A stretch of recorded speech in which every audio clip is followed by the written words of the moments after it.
African Slave Trade from the 15th to the 18th Century, Chapter 7. Negroland, or Negritia, is that part of the interior of Africa stretching from the Great Desert on the north to the unascertained commencement of Caffreyland on the south, and from the Atlantic on the west to Abyssinia on the east.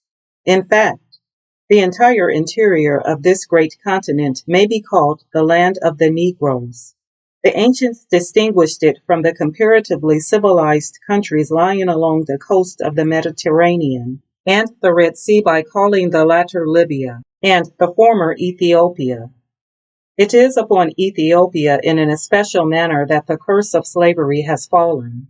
At first, it bore but a share of the burden. Britons and Scythians were the fellow slaves of the Ethiopian, but at last all the other nations of the earth seemed to conspire against the Negro race, agreeing never to enslave each other, but to make the blacks the slaves of all alike. Thus, this race of human beings has been singled out, whether owing to the accident of color, or to their peculiar fitness for certain kinds of labor, for infamy and misfortune, and the abolition of the practice of promiscuous slavery in the modern world was purchased by the introduction of a slavery confined entirely to Negroes. The nations and tribes of Negroes in Africa, who thus ultimately became the universal prey of Europeans, were themselves equally guilty in subjecting men to perpetual bondage. In the most remote times, every Ethiopian man of consequence had his slaves, just as a Greek or Roman master had. Savage as he was, he at least resembled the citizen of a civilized state in this. He possessed his domestic slaves, or bondmen, hereditary on his property, and besides these, he was always acquiring slaves by whatever means he could, whether by purchase from slave dealers or by war with neighboring tribes. The slaves of a Negro master in this case would be his own countrymen, or at least men of his own race and color, some of them born on the same spot with himself, some of them captives who had been brought from a distance of 1,000 miles.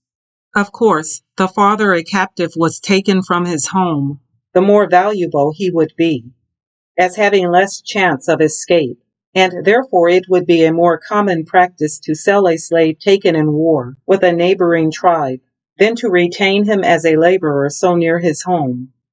And just as in the cities of the civilized countries, we find the slave population often outnumbering the free, so in the villages of the interior of Africa the Negro slaves were often more numerous than the Negro masters. Clark, in his travels among the Negroes, found that in many villages the slaves were 3 times as numerous as the free persons, and it is likely that the proportion was not very different in more ancient times. In ancient times, the Garamantes used to sell Negroes to the Libyans, and so a great proportion of the slaves of the Carthaginians and the Egyptians must have been blacks brought northwards across the desert. From Carthage and Egypt, again, these Negroes would be exported into different countries of southern Europe, and a stray Negro might even find his way into the more northern regions. They seem always to have been valued for their patience, their mild temper, and their extraordinary power of endurance, and for many purposes Negro slaves would be preferred by their Roman masters to all others, even to the shaggy, scowling Picts. But though it is quite certain that Negroes were used as slaves in ancient Europe, still the Negro never came to enjoy that miserable preeminence which later times have assigned to him, treating him as the born drudge of the human family.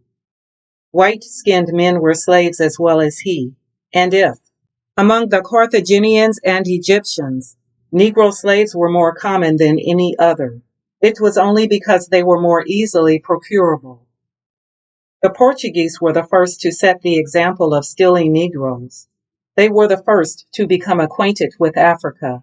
Till the 15th century, no part of Africa was known except the chain of countries on the coast of the Mediterranean and the Red Sea, beginning with Morocco, and ending with Abyssinia and the adjoining desert. The Arabs and Moors, indeed, traversing the latter, knew something about Ethiopia, or the land of the Negroes, but what knowledge they had was confined to themselves, and to the Europeans the whole of the continent to the south of the desert was an unknown and unexplored land. There were traditions of two ancient circumnavigations of the continent by the Phoenicians and the Carthaginians, one down the Red Sea and round the Cape of Good Hope from the east, the other through the Straits of Gibraltar and round the same cape from the west. But these traditions were vague and questionable. They were sufficient, however, to set the brains of modern navigators a-working, and now they were possessed of the mariner's compass. They might hope to repeat the Carthaginian feat of circumnavigating Africa, if, indeed, Africa were circumnavigable. In the year 1412, therefore, a series of attempts was begun by the Portuguese, at the instigation of Prince Henry, to sail southward along the western coast.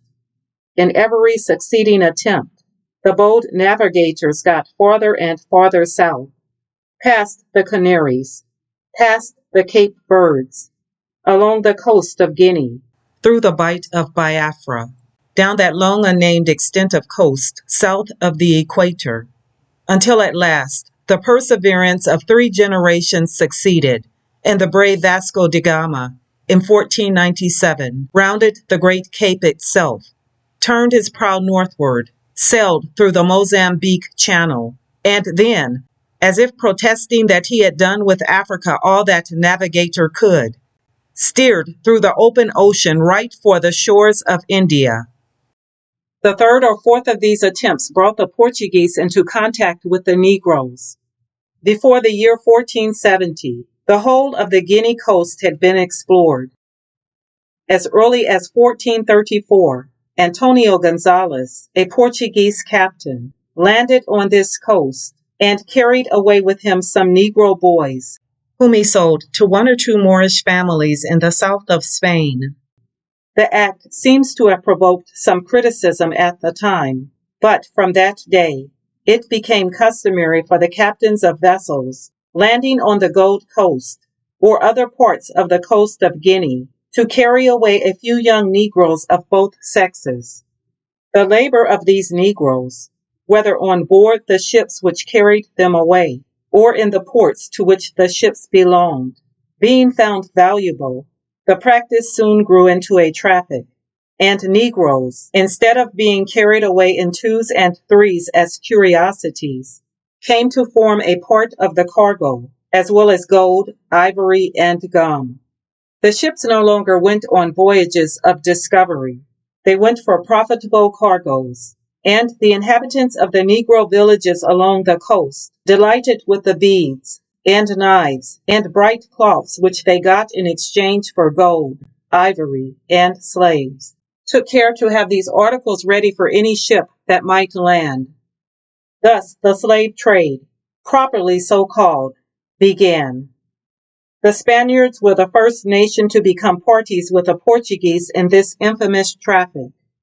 At first, the deportation of slaves from Africa was conducted on a limited scale, but about 70 years after Gonzalez had carried away the first Negro boys from the Guinea coast, an opening was all at once made for Negro labor, which made it necessary to carry away blacks, not by occasional shiploads, but by thousands annually.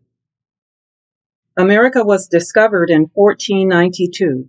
The part of this new world which was first colonized by the Spaniards consisted of those islands scattered through the great gap of ocean between North and South America, which, as they were thought to be the outermost individuals of the great Eastern Indies, to which it was the main object of Columbus to effect a western passage, were called the West Indies.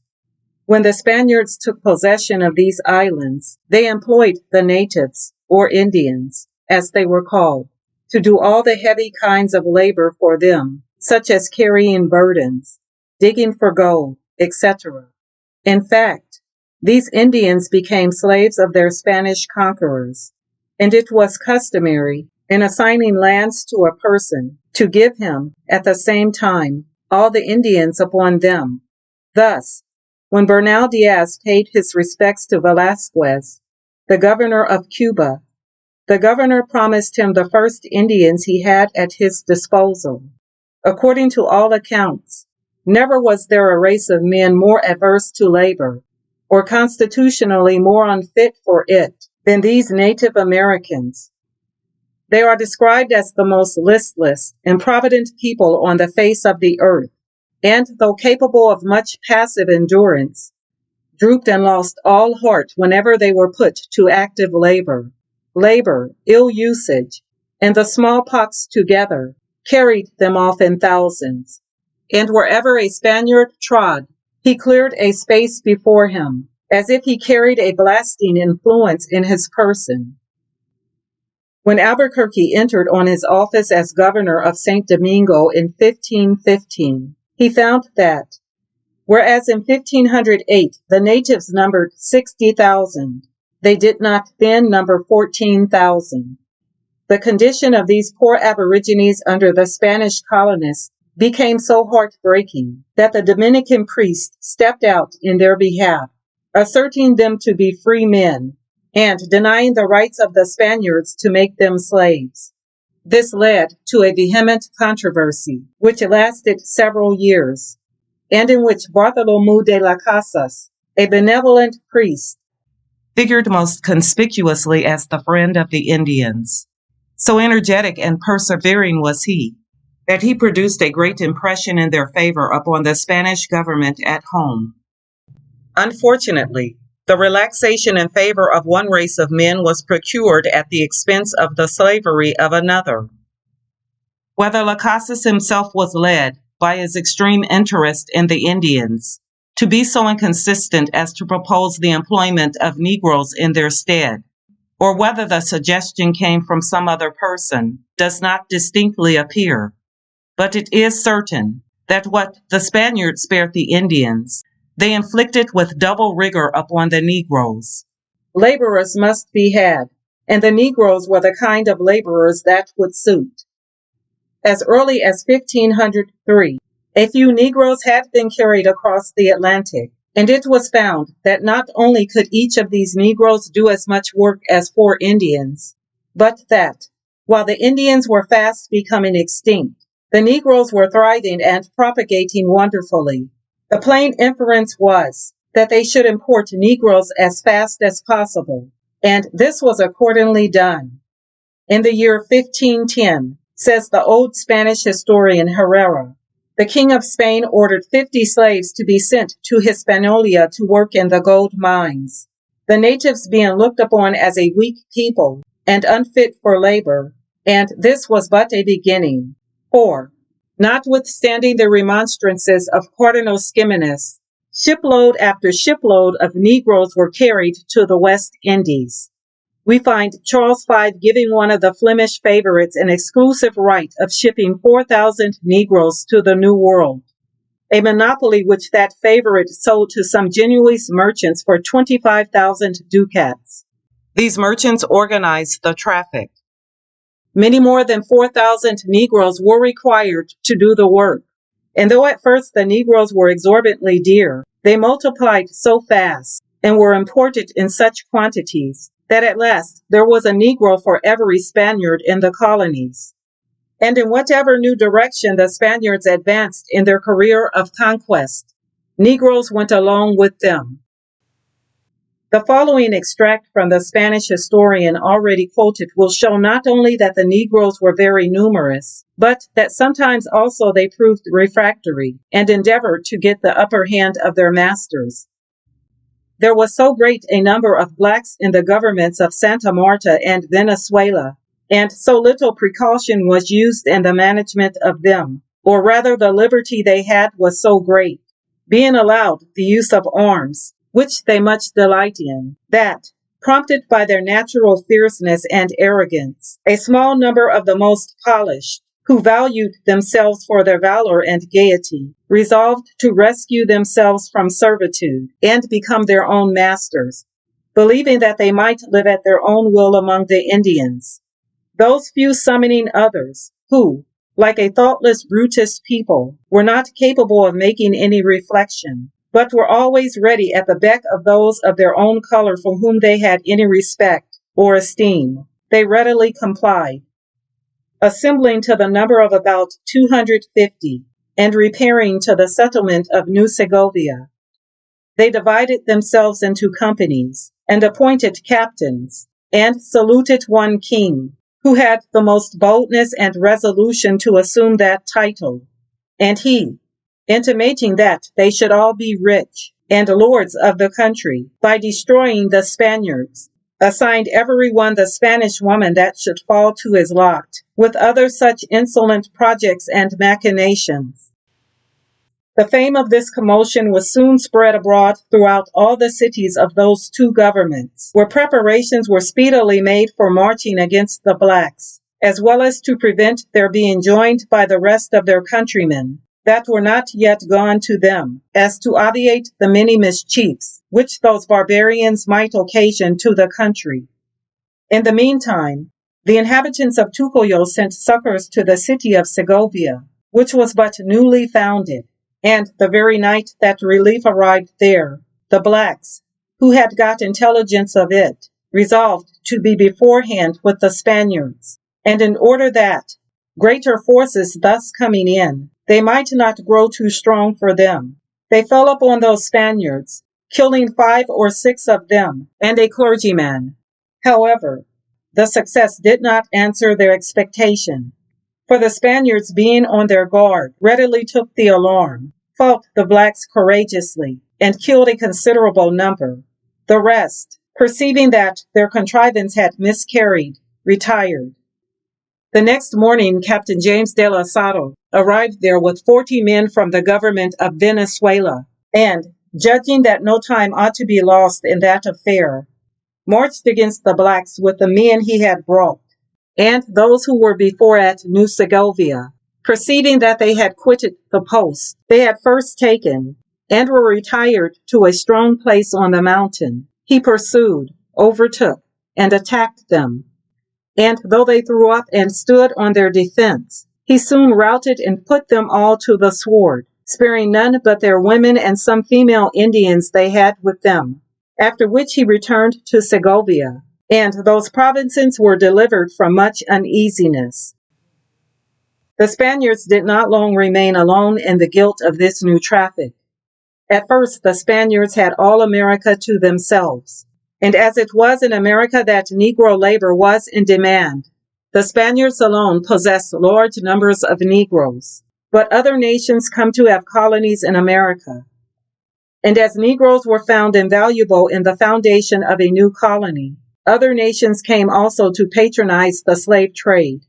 The first recognition of the trade by the English government was in 1562, in the reign of Elizabeth, when an act was passed legalizing the purchase of Negroes. Yet, as the earlier attempts made by the English to plant colonies in North America were unsuccessful, there did not, for some time after the passing of this act, exist any demand for Negroes sufficient to induce the owners of English trading vessels visiting the coast of Africa to make Negroes a part of their cargo.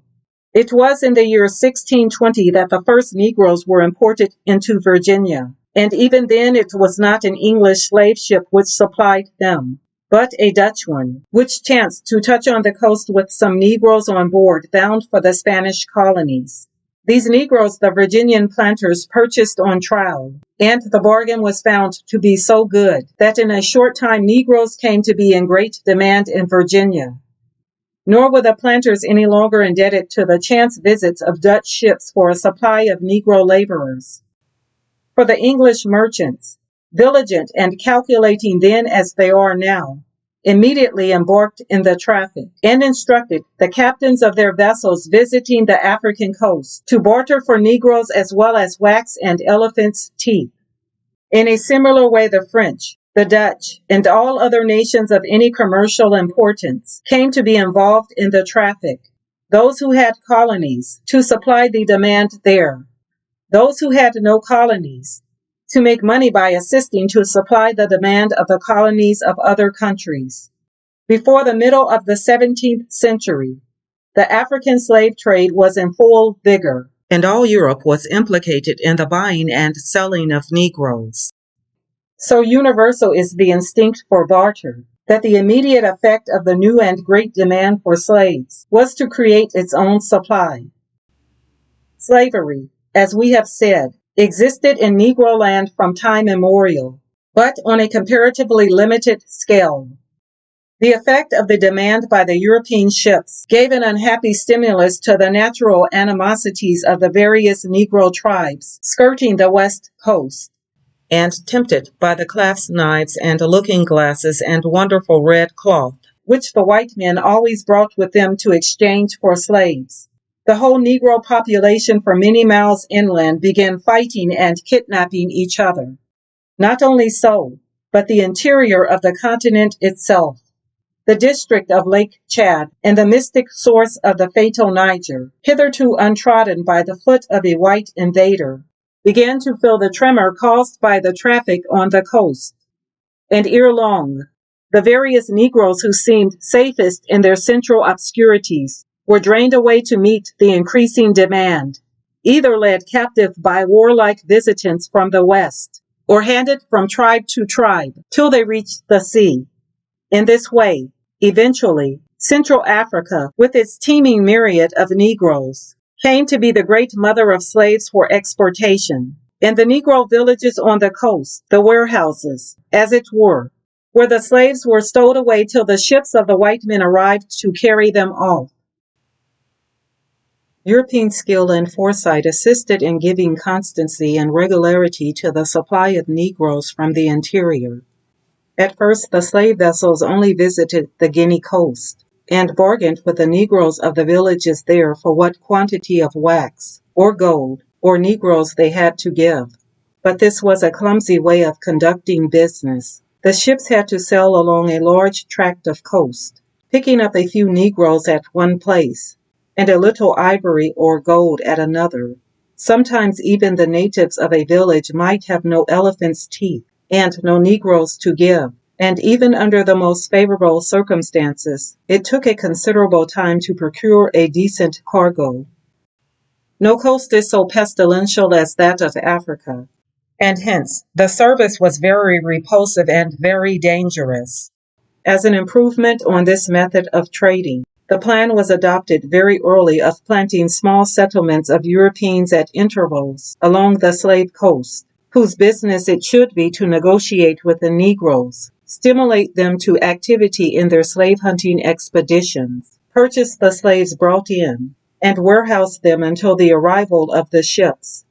These settlements were called slave factories. Factories of this kind were planted all along the western coast of Cape Verde to the equator by English, French, Dutch, and Portuguese traders. Their appearance, the character of the men employed in them, their internal arrangements, and their mode of carrying on the traffic are well described in the following extract from Mr. Howland's book on European colonies. As soon as the parties concerned had fixed upon the site of their proposed commercial establishment, they began to erect a fort of greater or less magnitude, having previously obtained permission to that effect from the natives. The most convenient situation for a building of the kind was considered to be at the confluence of a river with the sea, or upon an island lying within a few miles of the coast. In the first case, there was the advantage of inland navigation, and in the second, that of the security and defensibleness of an insular position, besides its being more cool and healthy than any other. The walls of the fort enclosed a considerable space of ground, upon which were built the necessary magazines for the reception of merchandise, and also barracks for the soldiers and artificers, and a depot for slaves, so that, in the event of external hostilities, the gates might be shut, and the persons and the property belonging to the establishment placed in security. The quarters for the officers and agents employed at the factory were in general erected upon the ramparts, or at least adjoining them. while the Negroes in their service, and any others that might be attracted to the spot, placed their huts outside of the walls of the fort, but under the protection of its guns. The command of the establishment was vested in the hands of one individual, who had various subordinates, according to the extent of the trade carried on at the place. And if the troops who garrisoned the fort exceeded 20 or 30, a commissioned officer usually had charge of them. The most remarkable forts were at St. George del Mina, erected by the Portuguese, though it subsequently fell into the hands of the Dutch. Cape Coast Castle, the principal establishment of the English. Fort Louis, at the mouth of the Senegal, generally occupied by the French. And Goree, situated upon an island of the same name, near Cape Verde. Most of these forts mounted from 50 to 60 pieces of cannon, and contained large reservoirs for water, and were not only impregnable to the Negroes, but capable of standing a regular siege by a European force. The individuals next in importance to the director or governor were the factors, who ranked according to their standing in the company's service. The seniors generally remained at headquarters, and had the immediate management of the trade there, and the care of the supplies of European merchandise which were always kept in store. The junior factors were employed in carrying on the traffic in the interior of the country, which they did sometimes by ascending the rivers in armed vessels, and exchanging various articles for slaves, gold dust, and ivory, with the Negroes inhabiting the neighborhood, and sometimes by establishing themselves for several months in a large town or populous district, and, as it were, keeping a shop to which the natives might resort for traffic. The European subordinates of the establishment consisted of clerks, bookkeepers, warehousemen, artificers, mechanics, gunners, and private soldiers, all of whom had particular quarters assigned for their abode, and lived under military discipline. The soldiers employed in the service of the different African countries were mostly invalids, and persons who had been dismissed from the army on account of bad conduct. Such men willingly engaged to go to the coast of Africa, where they knew they would be permitted to lead a life of ease, indolence, and licentiousness, and be exposed to no danger except that of a deadly climate, which was in reality the most certain and inevitable one they could anywhere encounter. Few of the troops in any of the forts were fit for active duty, which was of the less consequence, because they were seldom or never required to fight except upon the ramparts of the place in which they might be quartered, and not often even there.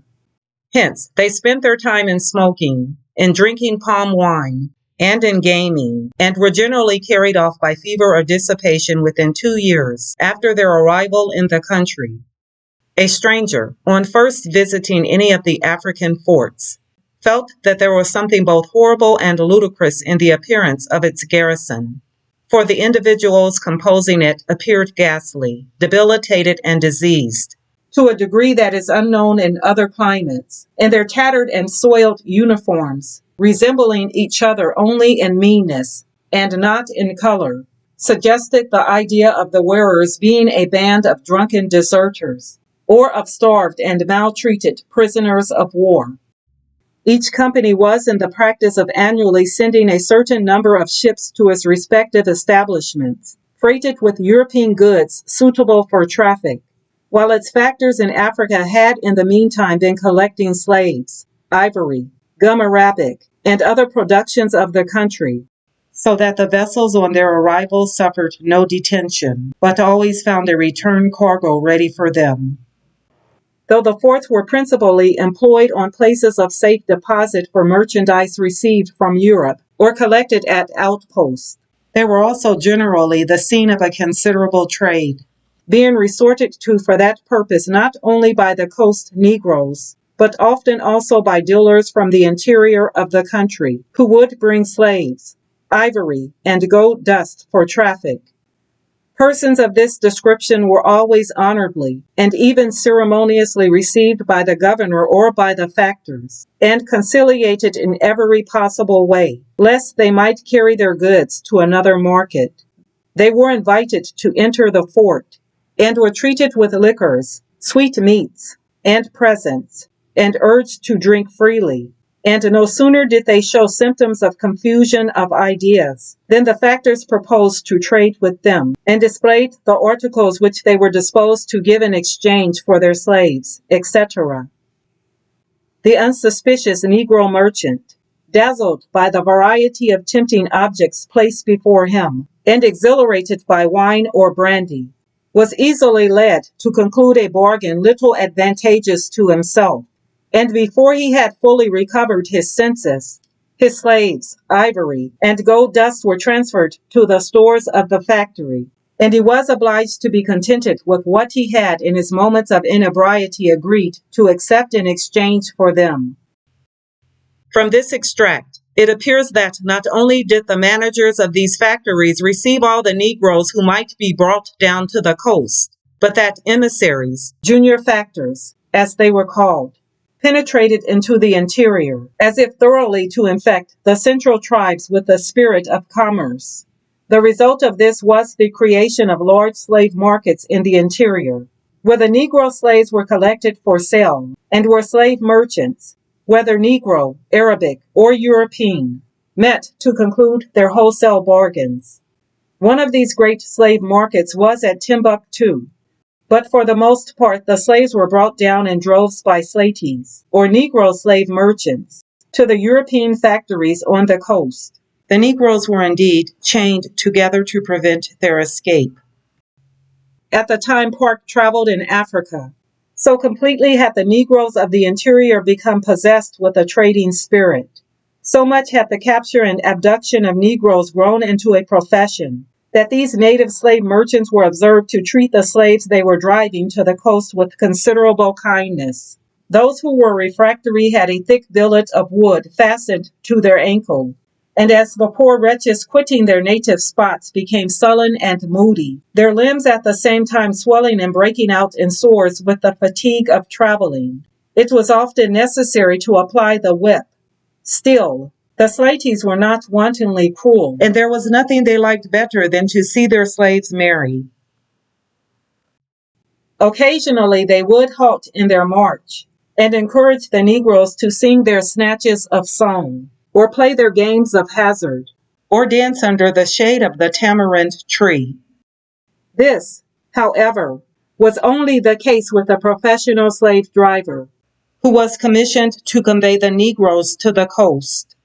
And if we wish to form a conception of the extent and intricate working of the curse inflicted upon the Negroes by their contact with white men, we must set ourselves to imagine all the previous kidnapping and fighting which must have been necessary to procure every one of these droves, which the slaties carried down.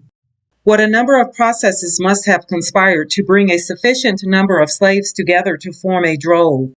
In one case, it would be a Negro master selling a number of his spare slaves, and what an amount of suffering even in this case must there have been arising from the separation of relatives. In another case, it would be a father selling his son, or a son selling his old father, or a creditor selling his insolvent debtor.